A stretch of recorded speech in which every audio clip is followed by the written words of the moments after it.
Salut à tous, c'est Sully Perfecten, j'espère que vous allez bien. On se retrouve pour le numéro 17 du Manso Catch. Je suis content de vous retrouver après 3 semaines d'absence. Un programme qui va être assez chargé, vous allez voir. Déjà, on va commencer par ce que j'ai indiqué sur ma vignette. La nuit des quoi? Bah oui, la nuit des quoi, parce que comme vous le voyez, à la base, ce pay-per-view Night of Champions était censé être le King and Queen of the Ring.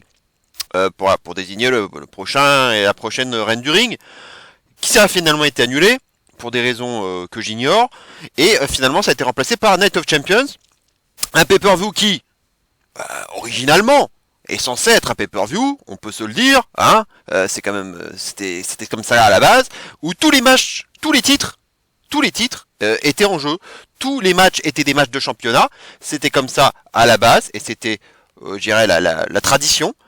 Et en fait, qu'est-ce qu'on a? On se rend compte que non seulement c'est pas le cas, on n'a pas tous les titres en jeu, et en plus, pire que ça, tous les matchs ne sont pas des matchs de championnat. Donc en réalité, c'est pas du tout la nuit des champions, c'est la nuit des quoi? C'est la nuit de rien du tout. C'est un pay-per-view tout simple, très classique en fait. C'est un pay-per-view classique, mais ne l'appelez pas Night of Champions. Vous auriez pu rester sur Super Showdown, puisque c'est l'autre nom, on va dire, des shows saoudiens, quand c'est pas Crown Jewel, mais quand Crown Jewel c'est plutôt autour de la Toussaint. Mais laissez Super Showdown, appelez-le, je sais pas, rappelez le nom Vengeance, comme c'était à l'origine d'ailleurs, avant Night of Champions. Mettez, je sais pas, Armageddon, mettez ce que vous voulez, mais ne mettez pas, n'accolez pas le nom de Night of Champions, en plus qui revient après plusieurs années d'absence, pour faire ça. Parce que ça n'a aucun sens en fait. C'est pas la nuit des champions, c'est un pay-per-view absolument classique avec des matchs de championnat et des matchs sans titre autour, avec des rivalités quoi. Seulement, c'est tout. Donc il n'y a rien d'extraordinaire, il n'y a rien de spécial. Ce n'est pas une Night of Champions, je suis désolé. Voilà, c'est déjà le premier coup de gueule introductif. Mais il y en aura quelques-uns. De toute façon sur cette carte, bon, il y a un peu de sel. Il y a un peu de sel, il va falloir ça c'est sûr, il va falloir en parler. Allez, on va attaquer tout de suite le sommaire qui va être assez riche, donc c'est pour ça que je vais aller assez vite. Le voilà le sommaire. La review d'abord de Backlash, donc qui s'est tenue il y a 15 jours de cela. On va voir ce que ça a donné. Les pronostics de Night of Champions justement qui va avoir lieu la semaine prochaine, et pour terminer comme d'habitude le top 5 des matchs que j'ai préféré ces 3 dernières semaines, donc depuis mon dernier numéro du Manso Catch, qui était donc il y a 3 semaines, avec un numéro 1, je dirais, assez étonnant, sorti de nulle part, et que je n'aurais jamais cru mettre. Ça, voilà, vous verrez tout à l'heure. Allez, on va attaquer tout de suite par la review de Backlash. Voilà, je remets le poster de Backlash, avec, justement, vous pouvez le voir à côté, au niveau de Bad Bunny, la note moyenne que j'ai donnée à ce pay-per-view, à savoir 3,5. 3,5 pour ce show, un sympathique pay-per-view, je dirais, dans l'ensemble. Le tout sous une atmosphère très particulière et assez inhabituelle pour un pay-per-view aussi secondaire. On ne peut nier que cet excellent public portoricain y est pour beaucoup dans la qualité de ce show, et que sans ça, je serais sans doute redescendu à 3,5, voire à 3 étoiles, car il faut pas se le cacher, ce pay-per-view était très filler et placé entre le fromage WrestleMania et le dessert qu'on nous réservait après la draft qui vient d'avoir lieu. Niveau suspense, il faudra aussi repasser, car on pouvait relativement facilement, je dirais, deviner les vainqueurs de chacun des matchs. Aucun changement de titre n'était à attendre, et la seule petite incertitude pouvait concerner le résultat du 3 contre 3. Si le choix d'opener fut le bon, celui du main event laissait franchement à désirer. J'aurai l'occasion d'en reparler plus tard, et c'est même l'une de mes principales critiques faites à ce show. Mais on aura tout de même vécu de bons moments et de bonnes surprises, quitte à faire un pay-per-view secondaire, autant mettre en avant des visages inhabituels. Ce fut le cas avec Io Sky, qui a eu enfin l'occasion de briller en solo. Un Homos auteur de sa meilleure perf, Zelina Vega qui nous aura offert un bon moment d'émotion, et Bad Bunny à nouveau bluffant avec les surprises Carlito et Savio Vega venus nous offrir un bon feel good moment. La Bloodline continue quant à elle de nous raconter son histoire interminable, en espérant qu'ils sachent où ils vont. Pour le reste, ce fut plus ordinaire et moins palpitant, mais le public bouillant aura permis de nous maintenir en vie et de nous porter jusqu'à la fin de ce show de transition, en attendant le lancement des 2 nouveaux rosters, qui donc maintenant a eu lieu. Peut-être d'ailleurs que la clé serait de continuer à faire des pay-per-view secondaires à l'étranger, hein, comme ils ont pu le faire à Montréal ou à Cardiff ces derniers mois, histoire de justement compenser le manque d'enjeu par une ambiance chaude venue acclamer ses favoris, quitte à provoquer quelques moments fanservice de temps à autre. C'est peut-être là que Paris aurait toute sa place pour venir y faire un pay-per-view secondaire. Espérons que cela arrive dans les prochaines années. Voilà, maintenant on va attaquer tout de suite les notes. J'ai fait le graphique classique qui récapitule donc tout ce que j'ai pensé de ce pay-per-view. Voici le graphique. D'abord, Belair contre Sky qui était l'opener, 4 étoiles écart, donc c'était une très bonne note pour commencer ce show. Rollins contre Omos, 3 écarts, donc c'était pas si mal pour ce que ça devait être à la base. Theory contre Lashley contre Reed, 3 étoiles, c'est pas énorme. Vega contre Ripley, la moins bonne note de tout le show. Vega contre Ripley, donc 2,5. Bad Bunny contre Priest, très solide, 4 étoiles écart. Deuxième, mais le meilleur match de la soirée à égalité avec Belair et Sky, pour ma part. Bloodline contre Zayn, Owens et Riddle, 3,5. Je dirais même seulement 3,5. Et enfin, 3 écarts pour le main event entre Rhodes et Lesnar. Là aussi, c'était pas extraordinaire, on en reparlera aussi. Voilà, maintenant on va rentrer rapidement dans le détail de chaque match.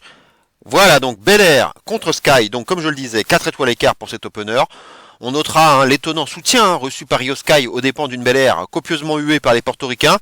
Si ça pouvait s'étendre aux États-Unis d'ailleurs et provoquer progressivement le heel turn de Belair, comme je l'avais déjà évoqué sur ma chaîne, personnellement je ne serais pas contre, bien au contraire. Et avec son booking à la Cena, ça pourrait très bien arriver un jour d'ailleurs. Forcément, ces deux-là avaient le potentiel pour nous produire un bon match, et ce fut clairement le cas.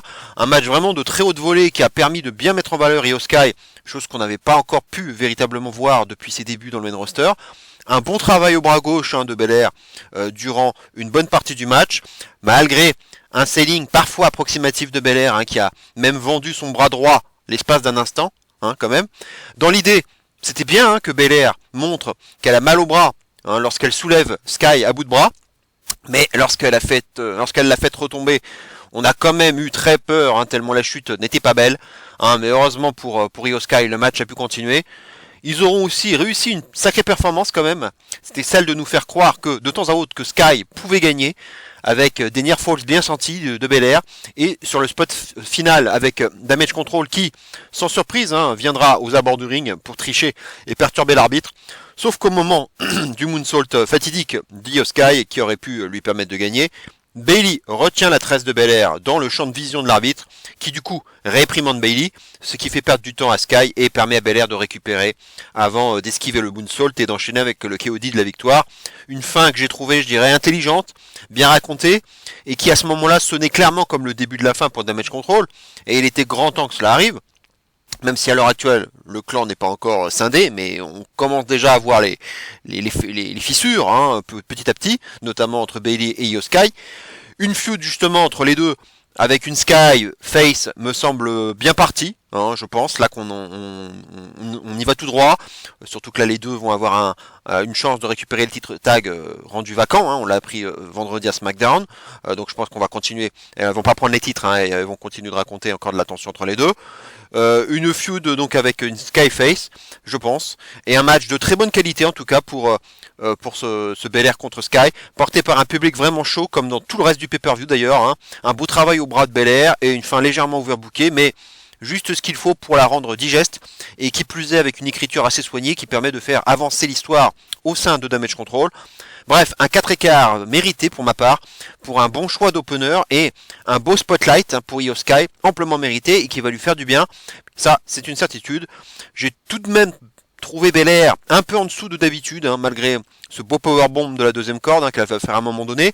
Peut-être aussi parce qu'il fallait vendre son bras gauche d'une part, et d'autre part parce qu'il fallait aussi mettre en avant Sky le plus possible. Ça peut être aussi une explication. Parce que sinon, j'ai pas trouvé que c'était la meilleure prestation de Belair, loin de là.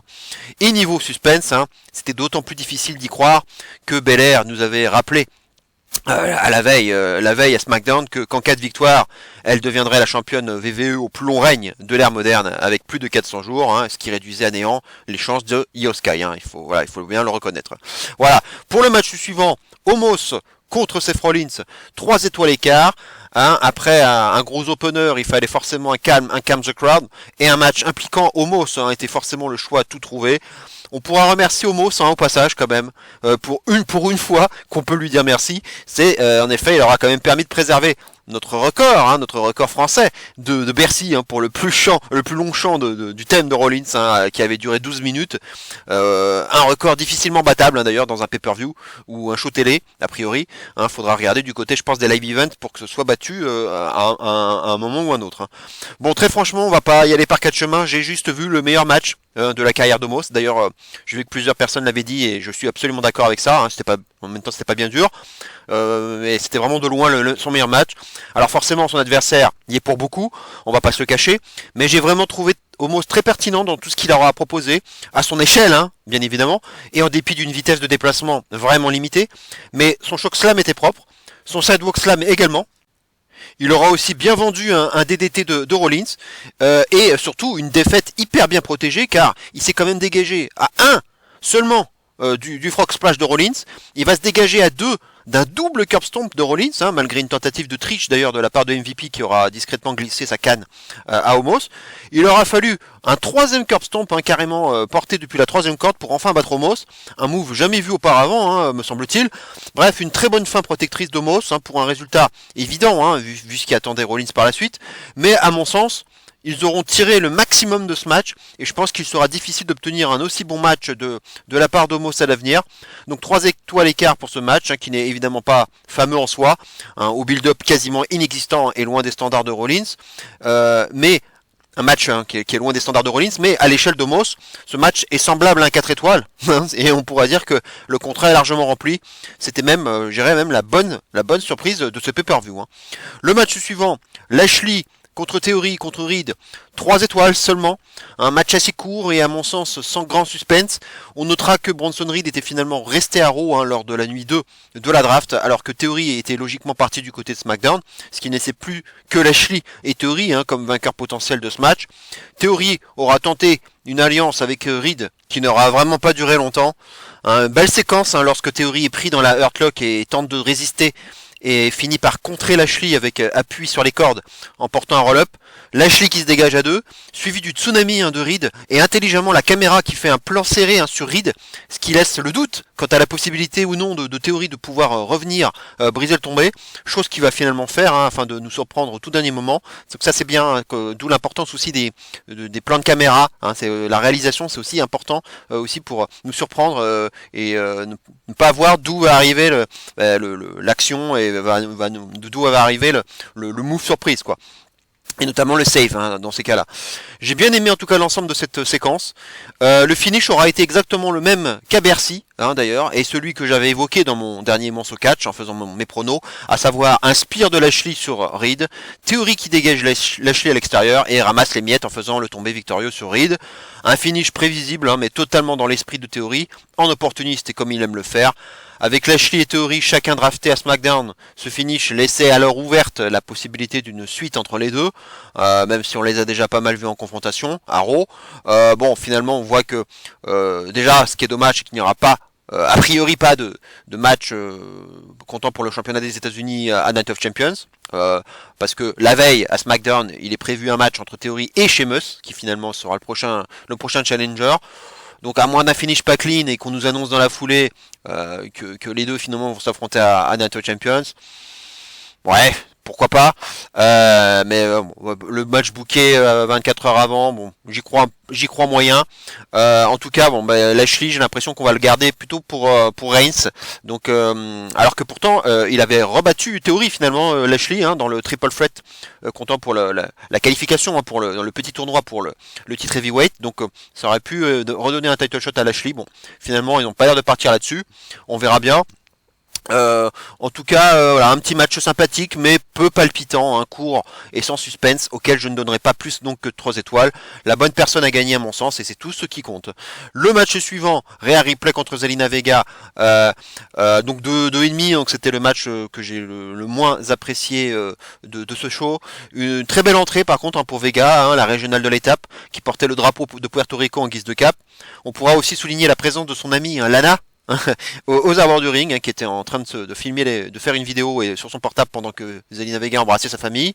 Une grosse émotion pour elle en entrant sur le ring, hein, c'était un bon moment et c'est bien de donner de temps à autre des cadeaux à des catcheurs qui ont peu l'occasion d'avoir du spotlight comme Zelina Vega. Un match là encore assez court.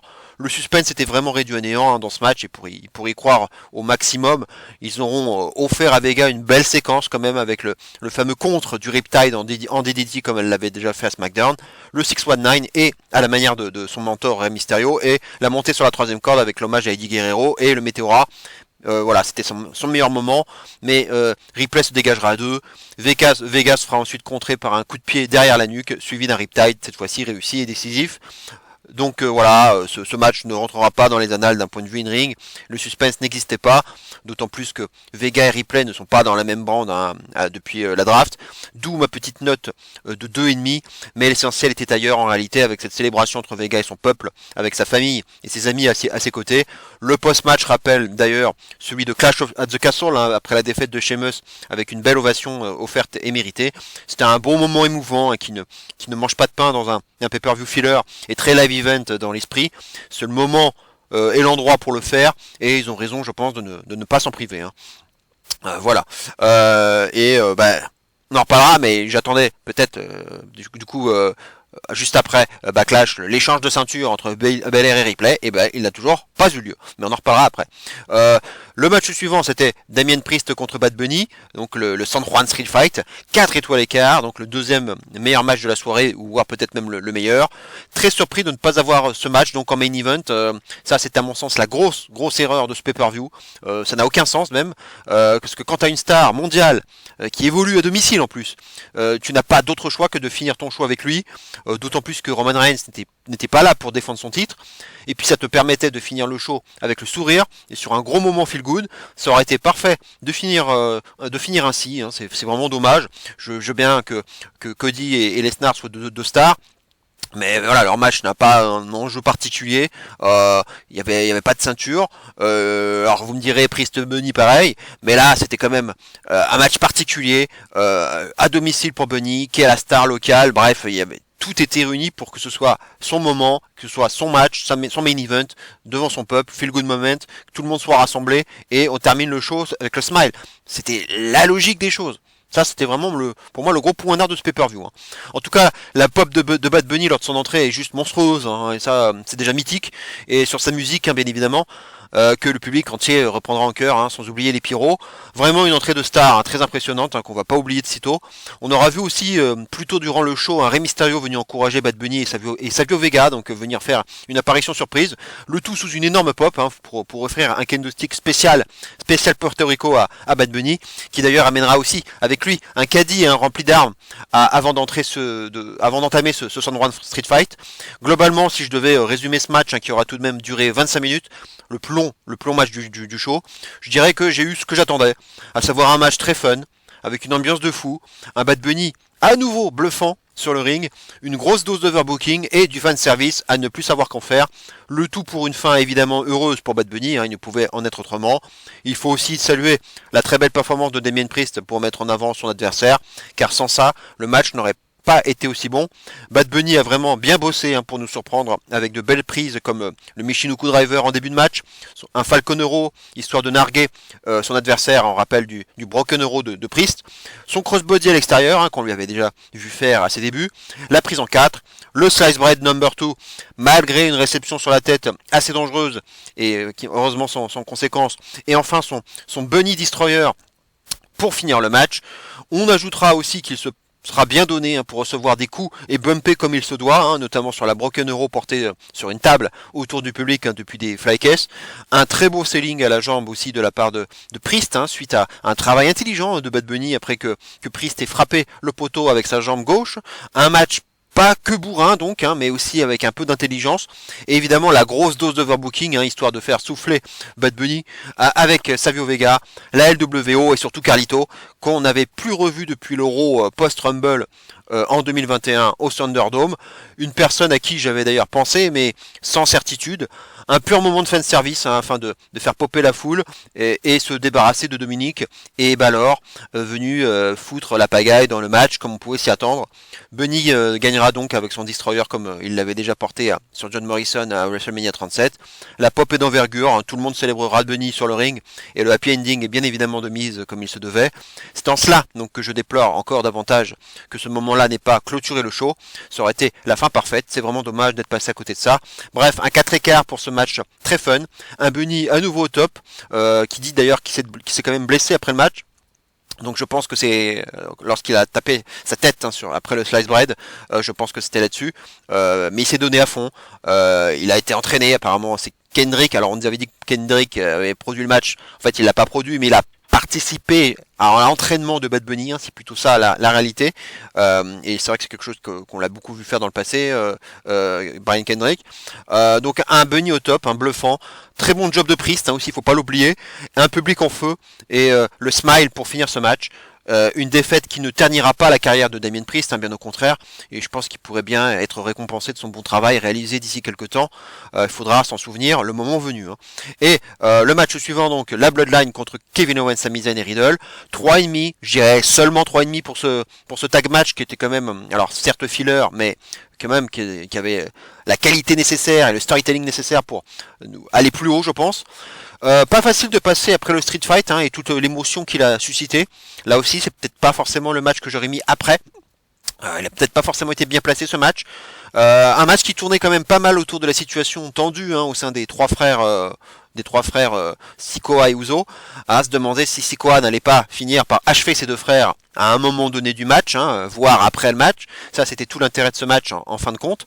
Il est aussi important hein, de souligner que finalement les Uso auront été aussi draftés à SmackDown dans l'Euro qui a précédé Backlash, ce qui permettait de confirmer que la Bloodline serait au complet, tandis que Kevin Owens et Sami Zayn étaient draftés à Raw et donc séparés pour de bon des Uso. Match à la construction, je dirais, intelligente en début de match, avec les Usos qui n'arrivent pas à trouver la solution, hein, quel que soit leur adversaire en face, hein, mettant en lumière leurs difficultés actuelles. Et lorsque Sikoa entre enfin sur le ring, bah, les choses changent et les Heels prennent alors les commandes du match, hein, comme pour montrer la marche à suivre, alors qu'il n'est que le cadet hein, des trois frères. On a vu quand même un public plus calme que d'habitude hein, dans la première partie du match. La faute à la fois à un besoin naturel hein, de reprendre son souffle après le match précédent et à la fois aussi lié au fait que la Bloodline était à ce moment-là dans un moment de domination sur Sami Zayn. Donc ça aussi c'était pas forcément le meilleur moment pour s'enflammer. Le tag sur Riddle a alors remis le public dans le match et était super efficace, ça rien à dire là-dessus. On aura plus tard un super kick malencontreux hein, de Jimmy sur Jay provoqué par Owens hein, qui viendra mettre une pièce supplémentaire dans la machine déjà bien déréglée de la Bloodline. Jay sera plus tard face à Zayn hein, et lui répétera à plusieurs reprises que tout est de sa faute, mais Sikoa fera le tag dans le dos de Jay, puis Jay refera le tag à Sikoa hein, dans la foulée, histoire de mettre encore la zizanie entre les frères, mais pendant ce temps perdu, Sami Zayn en profite hein, pour revenir dans le match et presque s'imposer d'ailleurs avec un Helluva Kick sur Jay, mais Solo fera le save et on voit alors Solo énervé après Jay et sur le point de lui régler son compte, mais Riddle le cueille avec un high knee. Après un Samoan Spike porté sur Owens et très bien vendu par ce dernier, Solo est à deux doigts d'emporter un également à Jay, mais ne le fera finalement pas.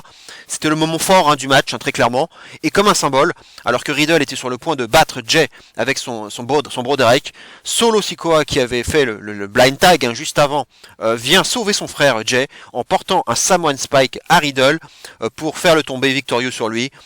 Jimmy sourit, hein, tandis que Solo a un regard noir envers Jay qui n'emmène pas large.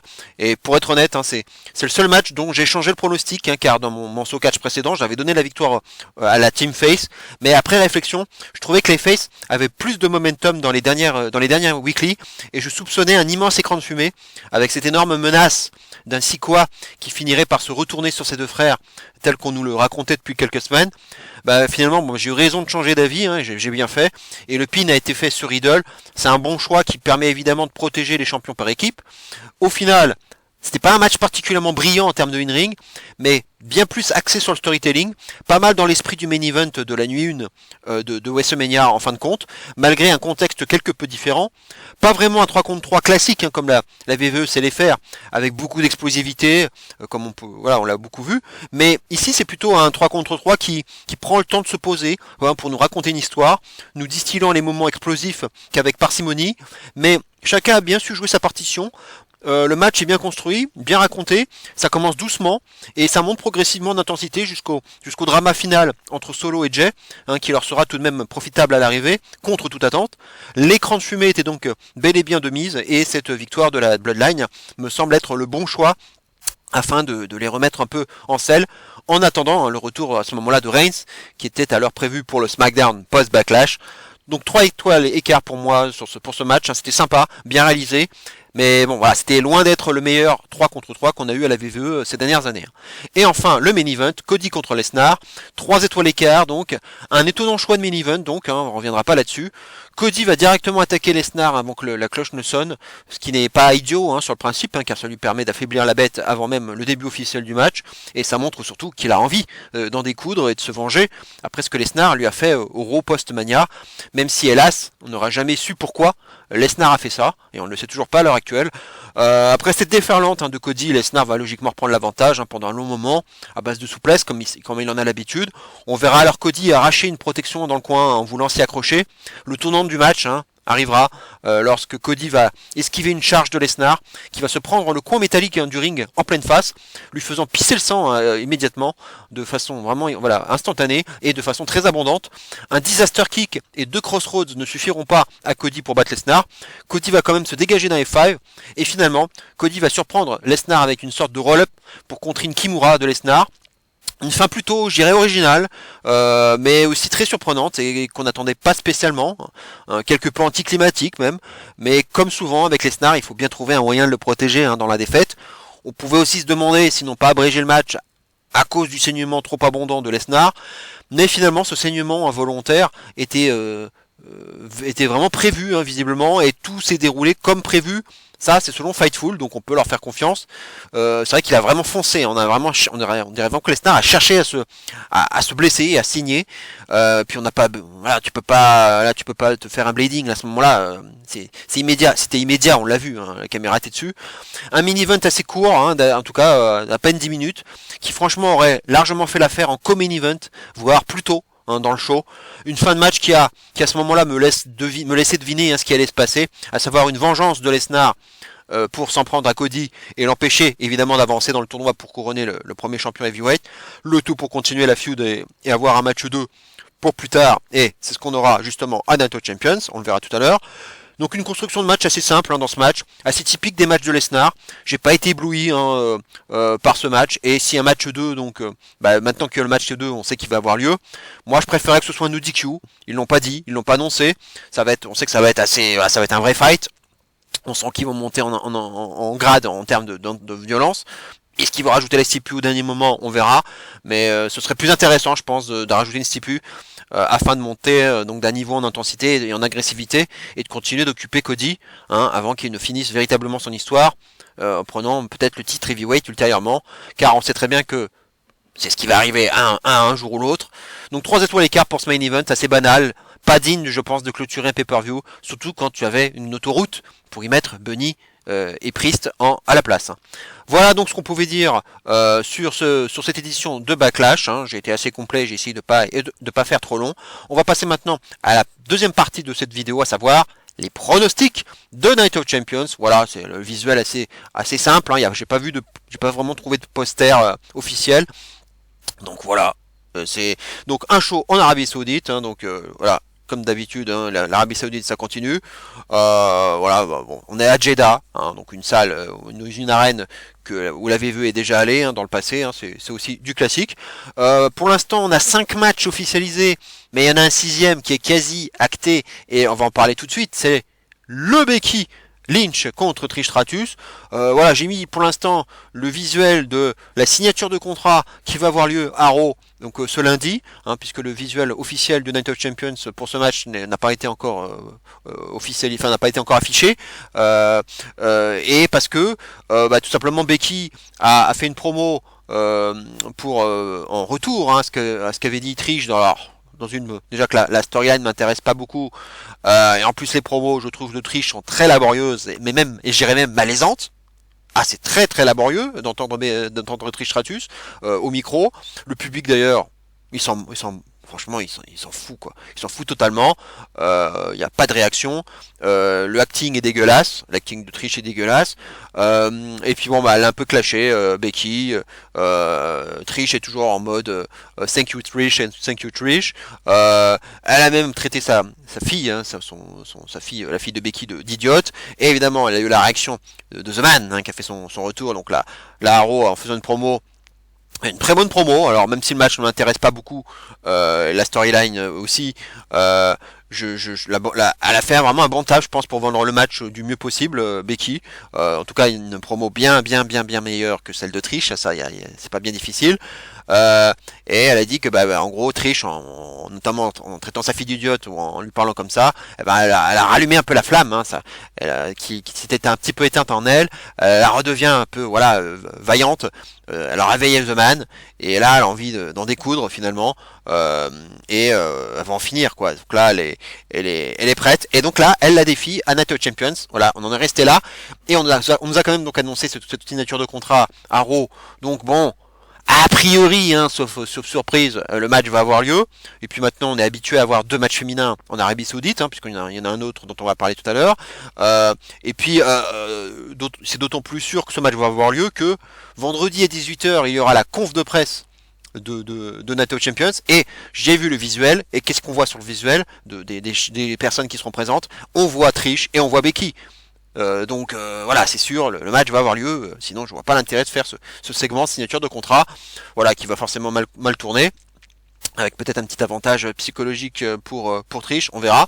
Une Lita pour l'instant aux abonnés absentes, puisque c'est elle qui avait été attaquée backstage finalement par Trish, c'est elle qui l'avait révélé, et à la base ça vient du turn de Trish, elles avaient perdu les titres tag toutes les deux face à Liv et Raquel, et derrière Trish avait turné sur Becky, c'était ultra prévisible ce turn, puis en plus il était dans les rumeurs depuis un bon moment, voilà, bon, le turn n'était vraiment pas terrible, voilà, et donc voilà, on en est là.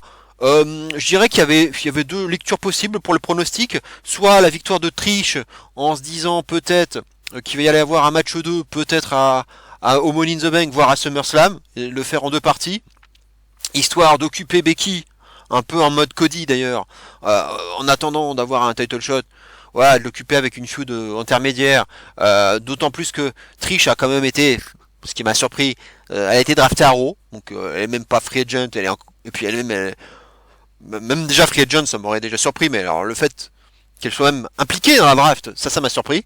Elle a été draftée à Raw, Trish, donc ça veut dire qu'ils veulent quand même en faire quelqu'un de plus ou moins présente, on va dire, dans Raw. Donc peut-être qu'ils veulent prolonger le truc. Ça, c'est la première lecture.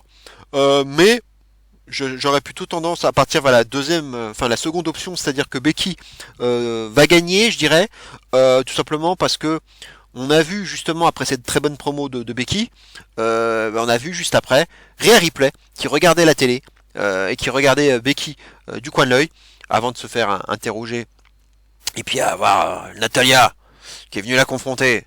Génial, Natalia encore une fois qui va s'impliquer dans une feud pour un titre, voilà, en bouche-trou, un challenge de transition. Voilà, bon, on n'aura pas ce match à Night of Champions. Bon, ça pour le coup c'est pas bien grave, même si bon, normalement Night of Champions on devrait avoir tous les titres défendus, mais bon, c'est pas grave. Mais celui-là, bon, je pense qu'on peut s'en passer de ce match, et donc ils vont le faire à Raw, je pense. Voilà. Mais en tout cas, une graine plantée entre Rhea Ripley, je pense, et Becky Lynch pour plus tard. Et à mon avis, j'ai l'impression qu'on nous le tease déjà pour SummerSlam. Je pense que c'est c'est le genre de pay-per-view, assez prestigieux qui, justement qui serait le bon moment, le bon endroit pour avoir ce match.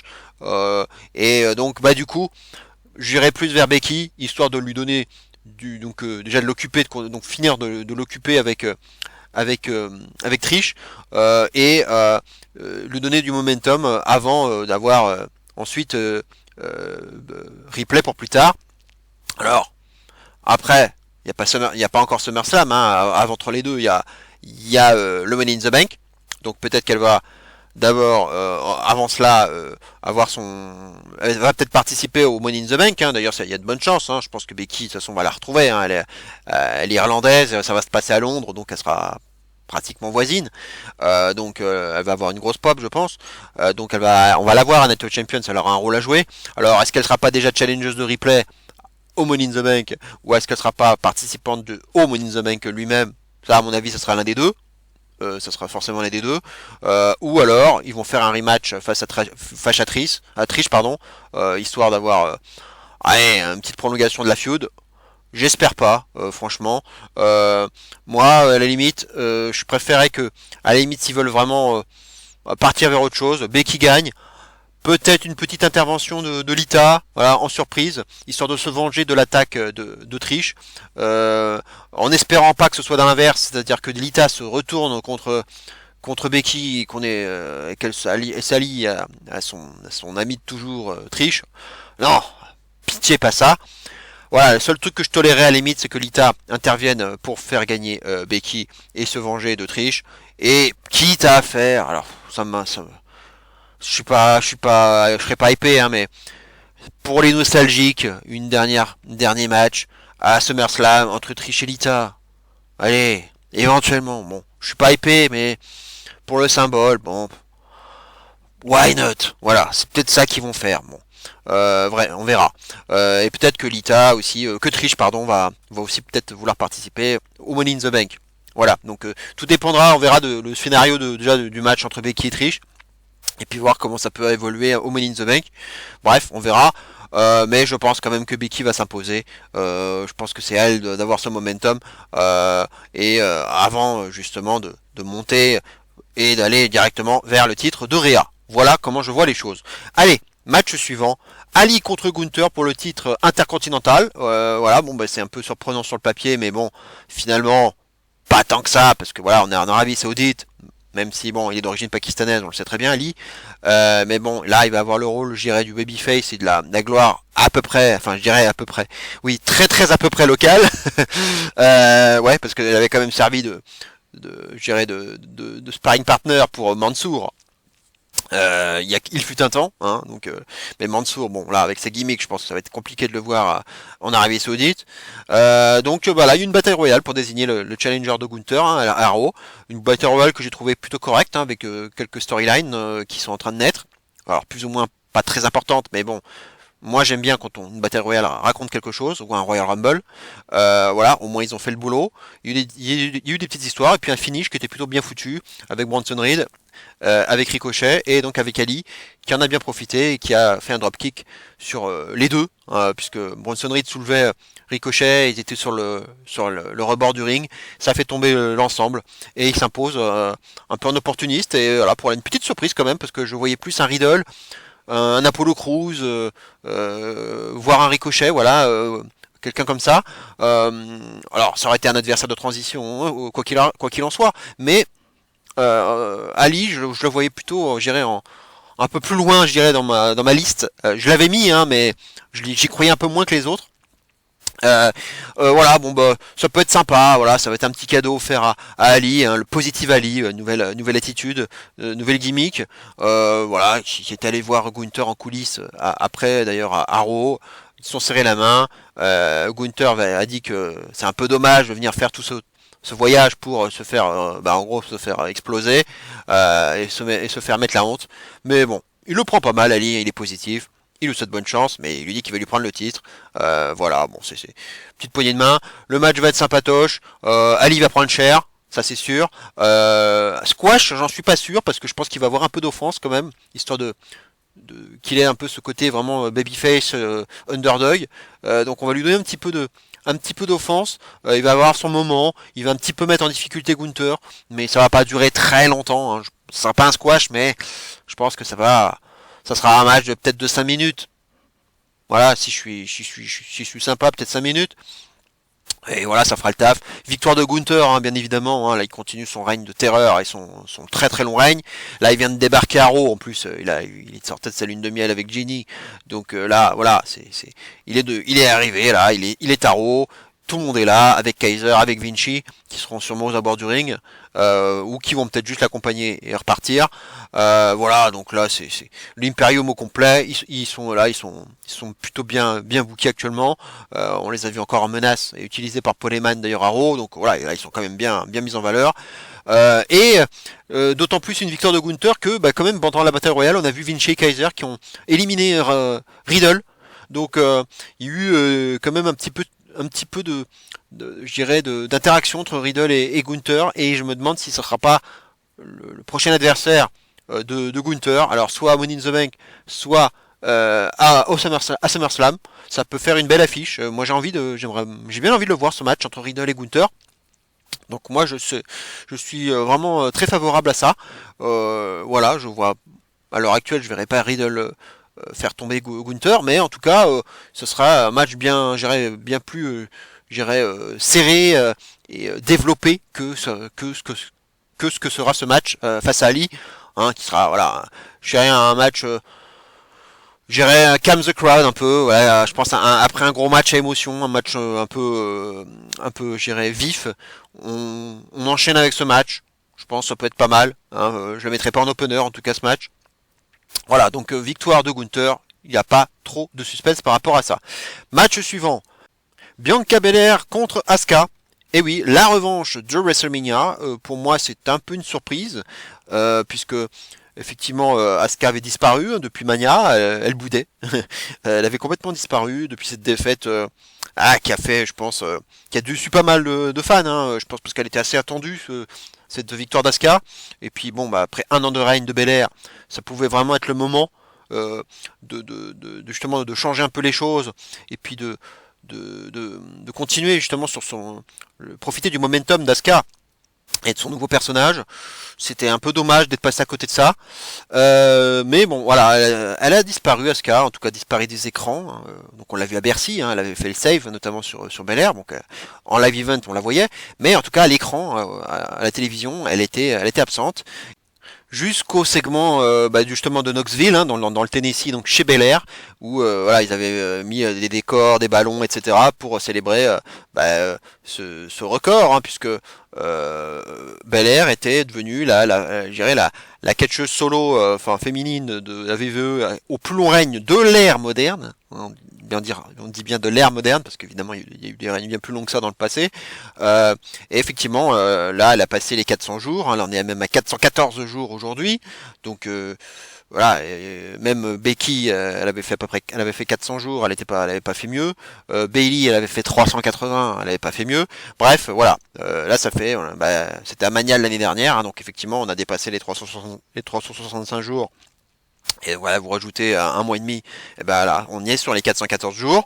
Une fête qui a été gâchée, hein, puisqu'elle a même pas eu le temps de dire quoi que ce soit. Et Asuka fait son grand retour, elle qui a été justement draftée à SmackDown, donc en compagnie de Belair, pour lui porter un mist. Alors qu'on pensait qu'elle allait peut-être être, je dirais, fair play, lui souhaiter la bienvenue, ou alors lui la féliciter pour ce record.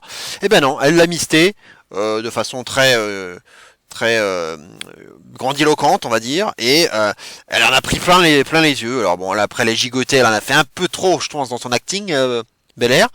Et voilà, le segment était très très léger, et comme d'hab, y a rien, on raconte rien. Je dirais, il y a pas de dialogue, il y a rien. Et on se retrouve à nouveau plongé dans un build-up très très très léger.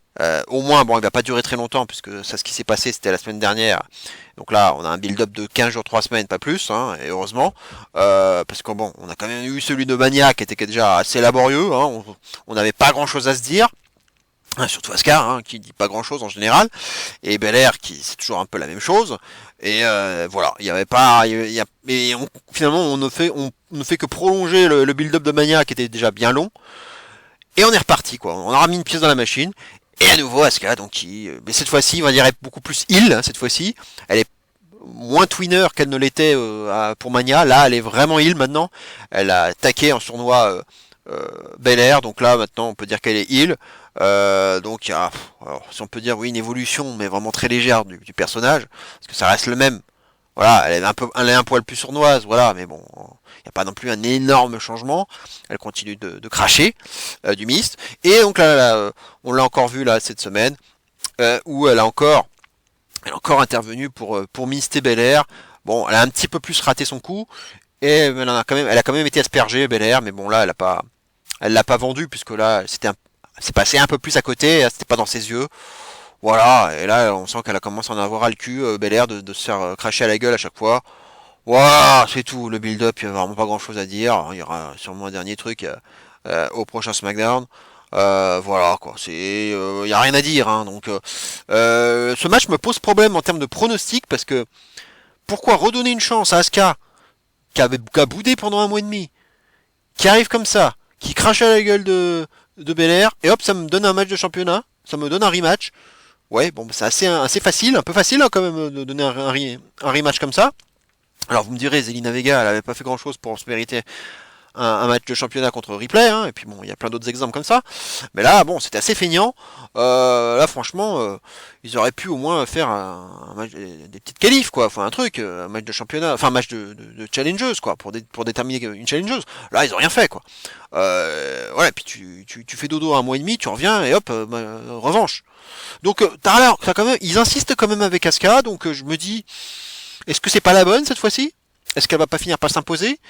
Et en même temps, j'ai bien du mal à y croire, parce que bah, le règne record de Belair, alors certes, maintenant, vu elle a battu le record, bah, ça pourrait être le moment d'arrêter, et de changer de ceinture, de changer de championne. Pourquoi pas? Mais en même temps, voilà, faire ça à Night of Champions en Arabie Saoudite, un changement de titre quand même important qui aurait lieu là-bas, est-ce qu'ils vont oser le faire? Déjà, les titres féminins, ça change rarement, voire jamais de main. Hein. Alors, j'en avais parlé la dernière fois en Arabie Saoudite, et puis finalement, ça avait eu lieu pour la première fois à Crown Jewel, hein, où le match tag, là, bah, Asuka d'ailleurs, Asuka Bliss l'avait perdu étonnamment contre Kai and Sky. Et de mémoire, hein, donc c'était la première fois qu'un titre féminin changeait de main. Donc maintenant, on peut se dire que tout est possible, mais en tout cas en termes de titre solo, hein, donc si je me trompe pas, titre solo féminin, le titre n'a jamais changé de main hein, en Arabie Saoudite. Donc moi j'y crois pas des masses parce que j'ai un autre argument, c'est que bizarrement, donc j'en ai parlé tout à l'heure, on n'a toujours pas eu le fameux segment échange de ceinture avec Rhea Ripley. Et alors, je suis pas fan de ce genre de segment, hein. Moi j'aime pas trop ça. Moi déjà moi je serais plutôt partisan du fait de ne jamais drafter un champion ou une championne. Pour moi la draft ne devrait, lorsqu'elle a lieu, ne devrait concerner que les non-champions. Et les champions pour moi par définition ne devraient pas bouger. Les champions restent champions dans leur brand respective.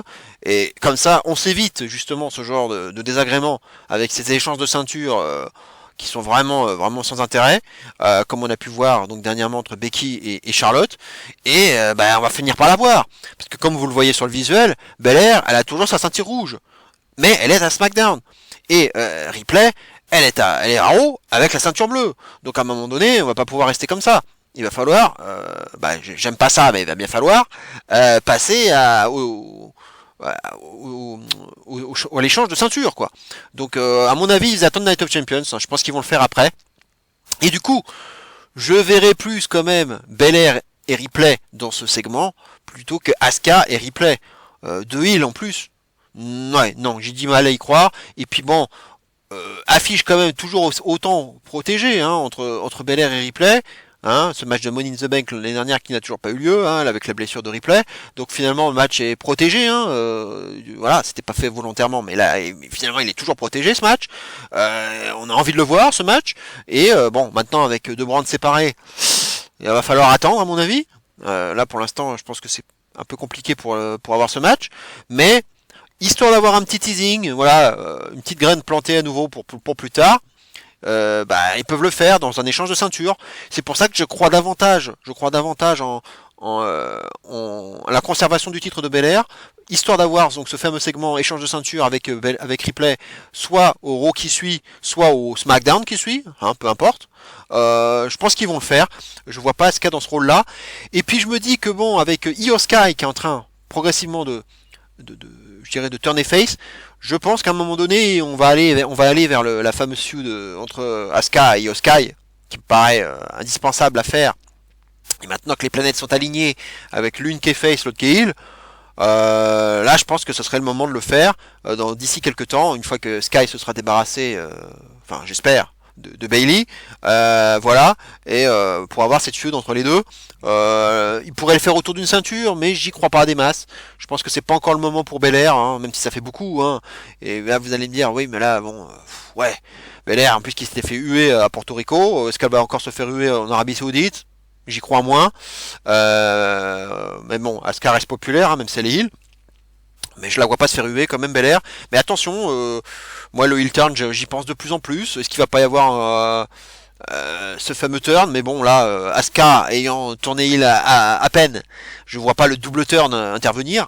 Donc je pense pas que Belair va tourner là, suite par exemple à une défaite ou ce genre de choses. Donc non, je vois pas de changement de titre. Le Mist risque d'être un peu le cœur de l'histoire, hein, puisque ça fait quand même 2 fois qu'elle se le prend. Mais bon, ça raconte pas grand chose parce que elle l'a évité à Mania, elle l'a évité le Mist, et puis elle l'a gagné derrière. Donc on nous l'a raconté l'histoire du Mist en fait. Elle a été plus maligne, Belair. Elle l'a évité, elle a gagné derrière. Point final. Donc là, je vois pas ce qu'on peut raconter de plus en fait. Je vois pas. Alors oui, ce que je disais à Mania, c'est que elle avait pas vraiment pu porter sa fameuse finition, là, sa soumission avec laquelle elle vient de gagner contre Zelina Vega, là, Asuka. Cet écartèlement du bras assez impressionnant, qui lui a fait gagner pas mal de matchs depuis son retour. Ouais, il y a peut-être encore ça à raconter, mais sinon, pas grand-chose, quoi. Le Mist, alors est-ce qu'ils vont trouver une astuce? Ah, Belair, oh, elle va avoir mis un masque. Oh, elle va avoir mis ses bras en protection. Oh, ah, voilà, elle est plus maligne. Mais oui, mais elle a déjà été plus maligne à Mania. Donc, ils l'ont raconté, le truc, c'est fini. Donc, je sais pas ce qu'ils vont faire. J'avoue que j'ai un petit suspense, un petit doute par rapport à ce qui peut arriver. Parce que, en même temps, c'est dur pour Asuka, là. Si elle repère à nouveau, ça fait beaucoup, là. Ça fait beaucoup, donc est-ce qu'ils vont prolonger le truc, faire une fin pas clean, un DQ?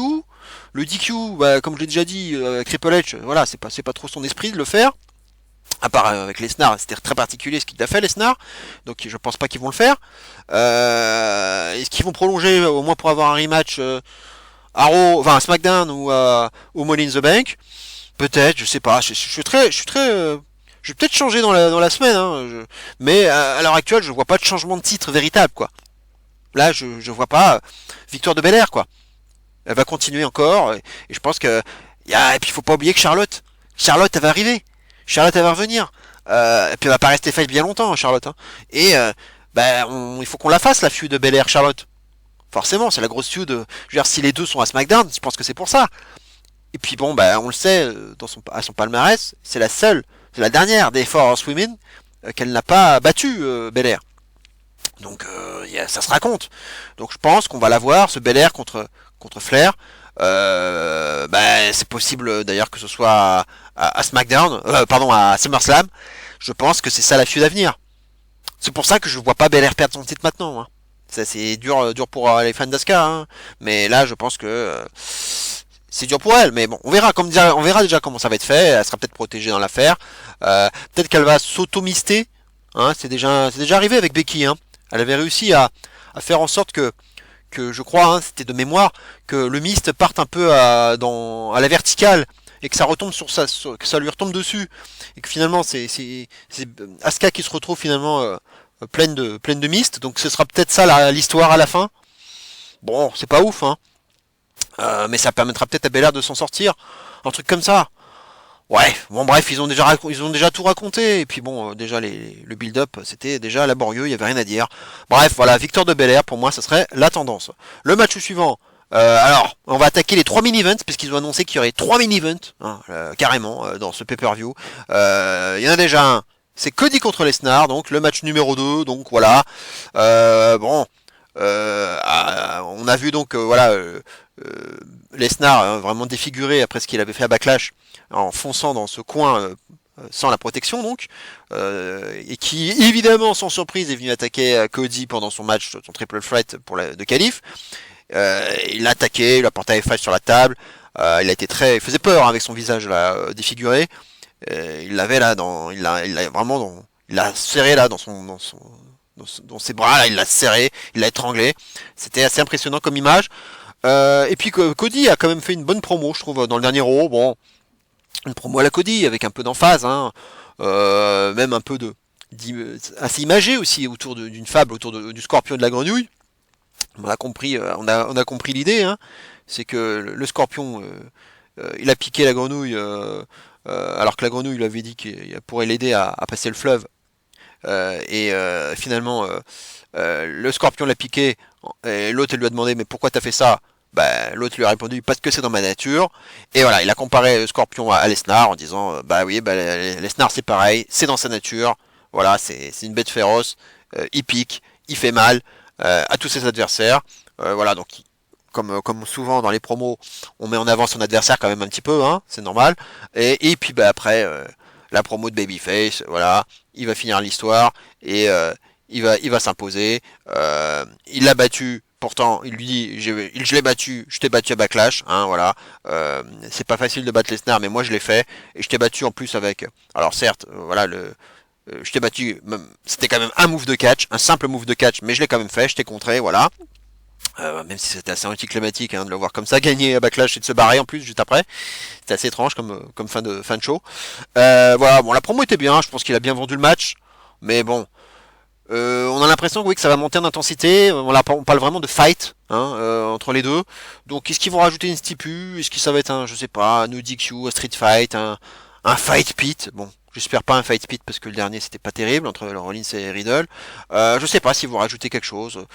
Steel Cage, Hell in a Cell, ça j'y crois pas des masses.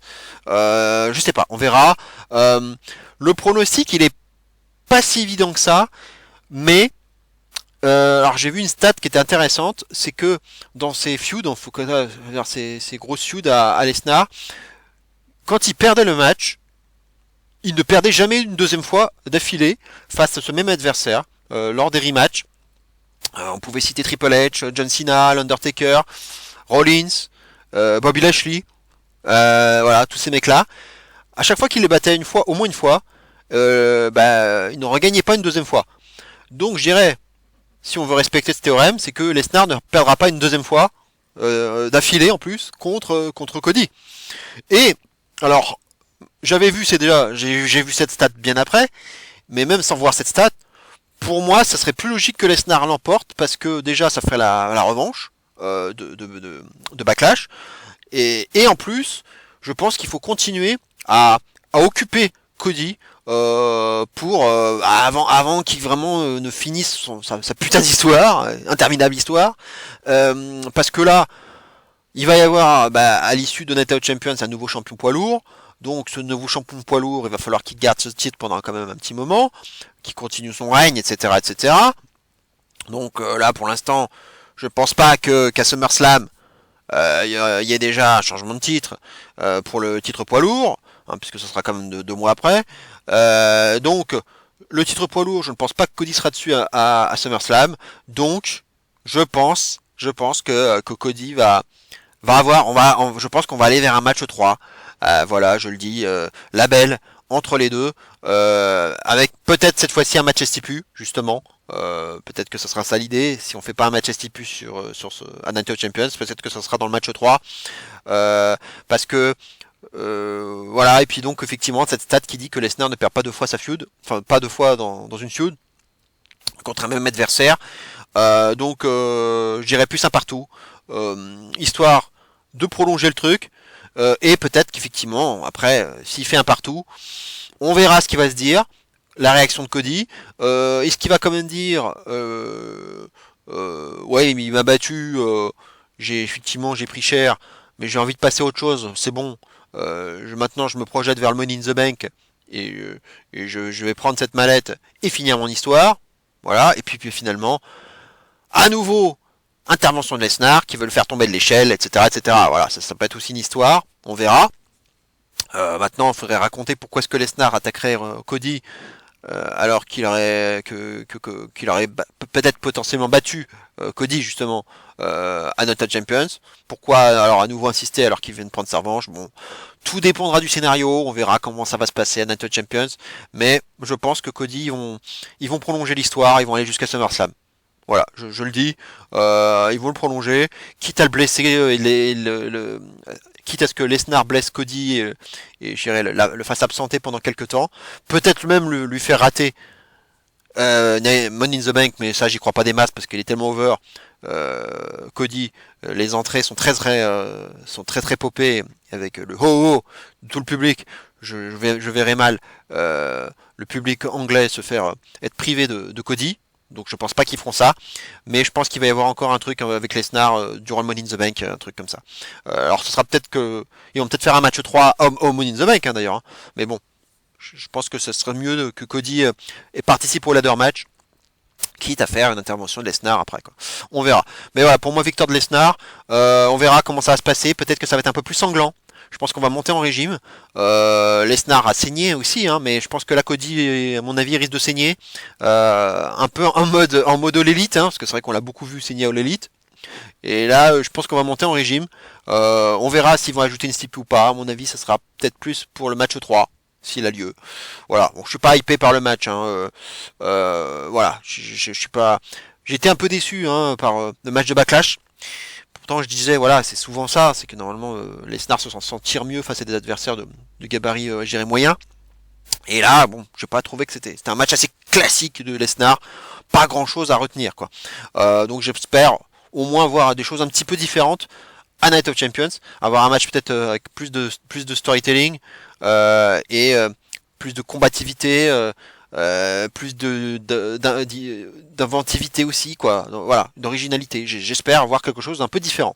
Voilà, donc pour moi, victoire quand même de Lesnar pour égaliser. Le match suivant, Solo Sikoa et Roman Reigns contre Kevin Owens et Sami Zayn pour les titres tag. Voilà, match un peu étonnant, mais voilà, tout ça c'est dans la logique, je dirais, la continuité de ce qui s'est passé à Mania et à Backlash, donc, puisque évidemment les Usos ont perdu leur titre à Mania. Ils n'ont pas su les récupérer à SmackDown. Du coup, là, la Reigns il commence à en avoir à le cul. Les Usos sont de plus en plus écartés. Là, on sent que ça s'est tendu. Et on a vu la tension avec Sikoa donc à Backlash. Hein, j'en ai parlé tout à l'heure. Bah là, le daron, là, le chef de tribu, il en peut plus. Et là, il est menaçant hein, envers les Usos, notamment envers Jimmy, qui a pas l'air de prendre les choses au sérieux. Et là, il dit qu'en gros, avec Sikoa, ils vont aller chercher les titres tag. Voilà, il le dit aux Usos, il se moque d'eux, il les humilie, il dit même que la plus grande équipe de l'histoire, on croyait, les Usos pensaient peut-être que ça allait être eux, non, c'est Afa et Shika, les Wild Samoans, évidemment. Donc là, on continue à les humilier. En plus, ils ont affronté Escobar et Rey Mysterio à SmackDown. Et je pense que c'était logique de le faire. Les Usos ont perdu. Avec une petite intervention quand même, une distraction de Kevin Owens notamment. Et de Sami Zayn. Donc on continue la défaite des Usos. Donc là, ils sont pas bien. Et là, on voit en coulisses Reigns qui est dépité. Solo Sikoa qui tente d'intervenir. Mais il lui met son bras en lui disant non, reste assis, n'interviens pas. Et puis donc un segment d'ouverture à SmackDown intéressant aussi, et donc avec les Usos qui ont tenté d'attaquer Owens et Sikoa en pleine promo de Reigns, alors que c'était pas prévu, hein, c'était pas ce que Reigns voulait. Ça l'a surpris, il a pas aimé ça, et il a dit non mais là ce n'est pas, il faut le faire selon mes règles, selon mon plan, mon simple plan. Mon plan était simple et vous n'aviez pas à intervenir. Et il s'en va, et au passage, il percute l'épaule de Sikoa, qui a pas aimé ça. Et Reigns avait l'air un peu de s'excuser et de partir. Voilà, donc petite graine plantée peut-être de dissension aussi avec Sikoa, peut-être pour plus tard. Est-ce qu'il va y avoir un méga push pour Sikoa et peut-être un match de championnat contre Reigns à un moment donné, peut-être pour SummerSlam. C'est peut-être ça l'idée, on verra. Mais en tout cas, voilà, la zizanie entre les frères. Et donc du coup, Reigns qui a la folie des grandeurs, pardon, et qui veut maintenant les titres tag. Alors là, ça fait beaucoup. J'ai pas envie, personnellement, j'ai pas envie que ça arrive parce que là, déjà que il est maintenant part-timer, Reigns, si en plus il vient récupérer les titres tag, ça ferait quand même là le titre suprême plus ça, plus les titres tag qui seraient du coup des titres, aussi des titres part-timer. Hein. Là, non, j'aimerais pas ça du tout. J'ai pas envie de voir ça. La seule image qui pourrait être sympa, ce serait de voir de continuer à humilier les Usos. Je verrais une image qui serait quand même envisageable, c'est de voir les Usos de jouer les porte-ceintures à chaque fois que Reigns arriverait avec Sikoa. C'est-à-dire que les deux arriveraient sur le ring avec Paul Heyman. Paul Heyman, lui, il prendrait l'une des deux ceintures poids lourd et que les Usos jouent les porteurs de ceintures, mais porter des ceintures qui ne leur appartiennent pas, ça pourrait se raconter, histoire de les humilier encore plus, mais ça serait le seul point positif, la seule chose sympa qui pourrait être à raconter, mais je vois pas de changement de titre. Hein. Pour moi, j'ai changé d'avis d'ailleurs, parce que à la base j'étais parti là-dessus, mais là il y a la surprise avec la victoire de Judgment Day, hein, qui ont battu justement les champions à Raw. Donc je pense que on nous vend déjà un match de championnat entre Balor, Priest et cette fois-ci une revanche pour les titres face à Owens et Zayn à Raw. Donc je pense que du coup ça spoil un peu la conservation des titres par Owens et Zayn. En plus, on a vu l'utilisation d'Imperium de la part d'Heyman, qui se servit d'eux pour foutre un peu la zizanie, distraire l'arbitre, et voilà, grosse dose d'overbooking pour faire gagner le Judgment Day. Donc ça peut aussi éventuellement mettre, même s'ils ont perdu la semaine d'avant Kaiser et Vinci, mais ça peut peut-être encore leur donner une chance pour plus tard pour les titres tag. Donc je pense qu'il y a beaucoup plus de dynamisme autour du titre tag du côté de Raw là actuellement. Il y a beaucoup plus de choses qui peuvent se passer. Donc je verrai plus donc les faces conserver leur titre. Et évidemment la tentation que les Usos interviennent et fassent perdre Sikoa et Reigns. Reste à savoir déjà s'ils vont intervenir. Ma réponse est oui. Je pense qu'on va les voir intervenir. Mais la grande question, c'est de savoir est-ce qu'ils vont faire ça volontairement, involontairement. Voilà. Moi, je dirais plutôt involontairement. S'ils doivent intervenir, je dirais plutôt oui. Si je devais dire volontairement, je dirais plutôt involontairement. Mais avec peut-être le doute, s'ils veulent raconter le truc, peut-être le faire, comme on l'a pu le voir dans le passé avec Paul Heyman, lorsqu'il avait glissé la ceinture, vous vous souvenez, entre Reigns et Lesnar. On se demandait si finalement il avait donné la ceinture à Reigns ou à Lesnar pour s'en servir sur l'autre. Il y avait ce petit doute. Est-ce qu'il pourrait pas faire un truc un peu comme ça, avec les Usos qui arrivent et qui veulent prendre les ceintures tag et les donner, et les glisser sous la première corde comme ça, un peu entre les deux, entre deux hommes, on verra, on dirait n'importe lesquels, hein, mais entre deux hommes. Sauf que finalement, c'est peut-être du coup ou Kevin Owens ou Sami Zayn qui vont récupérer ces titres dans un moment d'overbooking pour s'en servir et frapper peut-être Solo Sikoa avec et en profiter derrière pour faire tomber. Peut-être un truc comme ça. Et du coup, on nous raconterait. Évidemment, ça énerverait Roman Reigns. Et en plus, derrière, il y aurait ce petit doute en se disant vous avez fait ça exprès ou pas. Voilà. C'est un peu ça l'idée, hein. Mais non, on a voulu vous aider, évidemment, on a voulu se racheter. Vous êtes la Bloodline, vous êtes mes cousins, vous êtes le Tribal Chief, voilà. Et puis Solo, c'est notre frère, c'est notre sang. Bien sûr qu'on a voulu vous aider. Mais avec ce petit doute, ça peut être ça l'histoire. Voilà, moi je verrais plus ça, un truc comme ça. Et voilà, bon bah vu que Owens et Zayn doivent gagner, bon bah je pense s'ils doivent vraiment protéger le truc, ils peuvent faire un DQ ou un décompte à l'extérieur, mais voilà, comme je disais, c'est pas trop le style de la maison avec Triple H. Du coup, je vais plus se faire sur Solo Sikoa. Voilà, quitte à le protéger, parce qu'il est aussi bouquet fort. Un coup de ceinture, comme je disais, suite à un bum d'arbitre, un nouveau bum d'arbitre, et un peu d'overbooking pour permettre l'intervention des Usos. voilà, voilà un truc comme ça, un roll-up en opportuniste sur Solo Sikoa, ou alors donc un pin fait après un coup de ceinture. Reigns évidemment il va être protégé, hein, je vois pas du tout Reigns prendre le pin dans ce match, ça me paraît impossible, surtout un match tag. Euh, voilà, mais je trouve que c'est un petit peu facile quand même d'avoir booké ce match parce que sur le principe, Reigns et Solo se bookent un match de championnat pour rien en fait, parce qu'ils n'ont rien mérité en fait. C'est même pire que ça. Cette équipe n'a jamais, je dis bien jamais, évolué ensemble. À la télévision, hein, en tout cas. On les a jamais vus ensemble. Ça aurait pu se faire juste après Mania. Mais bon, évidemment, il y a eu ce fameux turn de Lesnar sur Cody. Mais sinon, on aurait dû avoir Solo et Reigns ensemble. Et ça n'a pas eu lieu. Donc au final, c'est une équipe qui n'a encore jamais évolué ensemble et qui va se mériter un match de championnat. Voilà, bon, j'aime pas trop ça sur le principe. Voilà, bon bah c'est un peu le trouble chief, il se croit tout permis, il a la folie des grandeurs, il veut bouffer toutes les ceintures. Voilà. Mais voilà, je pense que ça se raconte mieux. Si on veut continuer à raconter les doutes et les fissures du côté de la Bloodline, il vaut mieux que Owens et Zayn s'imposent, continuent leur run de champion et leur règne de champion, parce que là, en plus ça fonctionne bien, ils sont très over, ils viennent de gagner les titres à Mania, c'était il y a pas longtemps, il n'y a pas de raison de changer maintenant, ce serait très cruel pour Owens et Zayn. J'ai pas envie qu'ils le fassent quoi. Et puis voilà, avec Judgment Day et même Imperium dans les parages, voir une douche chère, si on va un petit peu plus loin, bon, ce sera peut-être pas la folie, mais on commence à pusher une douche chère, les Indiens. Voilà, ça fait encore une équipe heel. Voilà, donc ça fait quand même un peu plus de densité du côté d'Euro pour aller chercher ses titres. Et notamment du côté des heels justement. Donc voilà, donc pour moi victoire de Owens et Zayn dans un match qui sera encore bourré je dirais, de storytelling et probablement aussi d'overbooking. Et voilà, donc ça va être intéressant.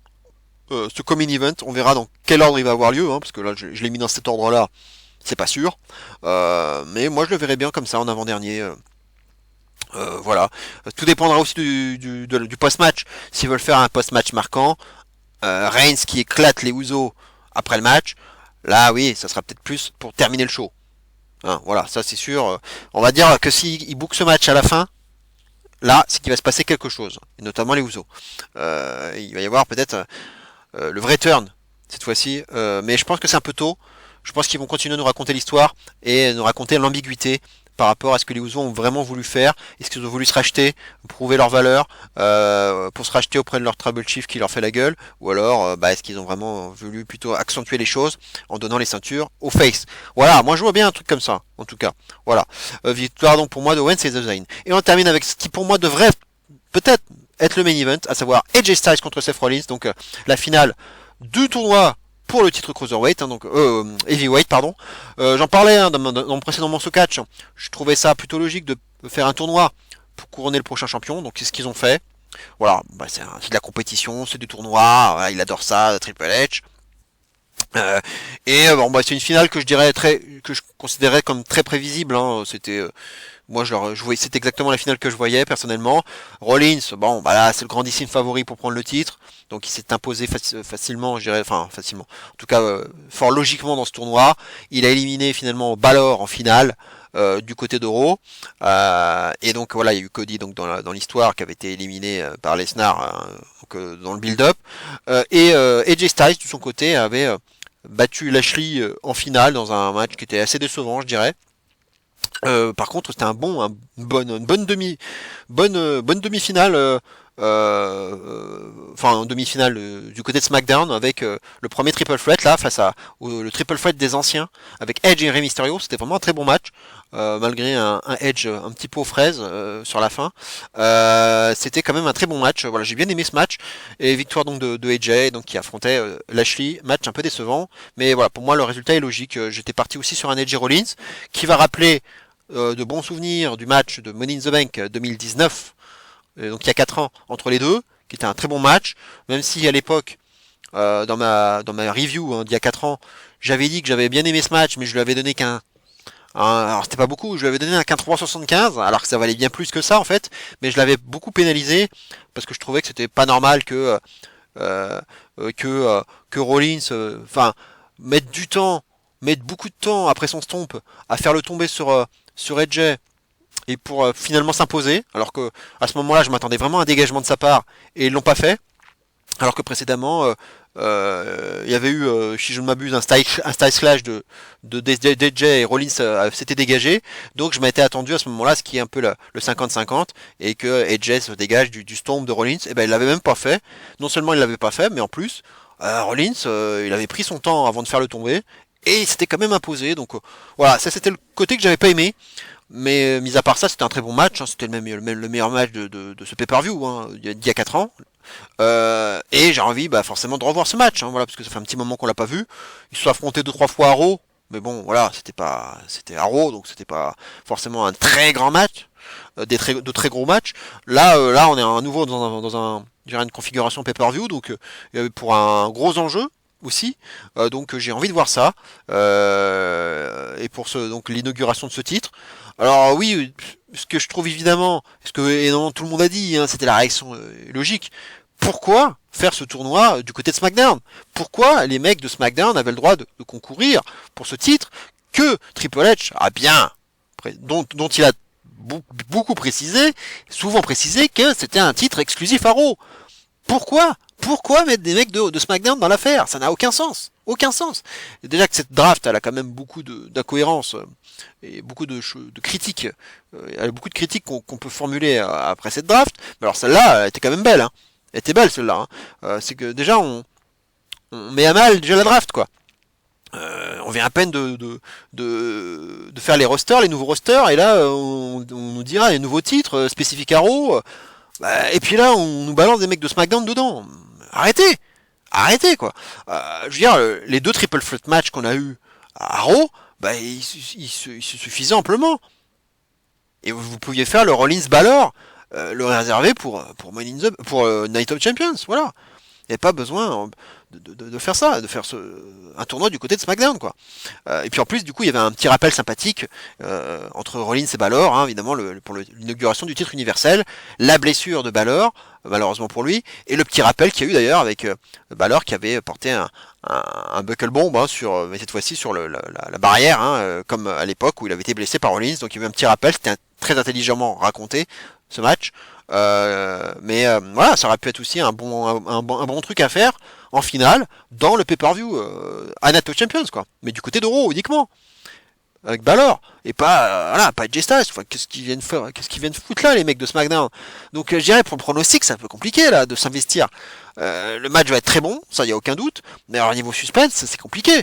Victoire de Rollins, je suis obligé de dire victoire de Rollins, tout le monde va le dire parce que là le mec il est archi over. Il faut battre le fer pendant qu'il est chaud, c'est évident, il faut le récompenser parce que là le mec il tient vraiment Raw à bout de bras. Enfin, il fait partie de 2-3 mecs à tenir le Raw à bout de bras, en l'absence justement jusqu'à maintenant, pour l'instant, de titre majeur. Il a vraiment fait chauffer les foules du monde entier là ces derniers temps. Il a un très bon personnage et évidemment in ring c'est toujours la valeur sûre. Donc voilà, il faut le récompenser avec cette ceinture. Évidemment, le seul petit bémol qui pourrait éventuellement faire douter, c'est ce fameux tournage de Captain America 4 qui est en train de débuter actuellement. Je ne sais pas à l'heure actuelle combien de temps il va durer ce tournage. Je sais que le film va sortir au mois de mai 2024, dans un an.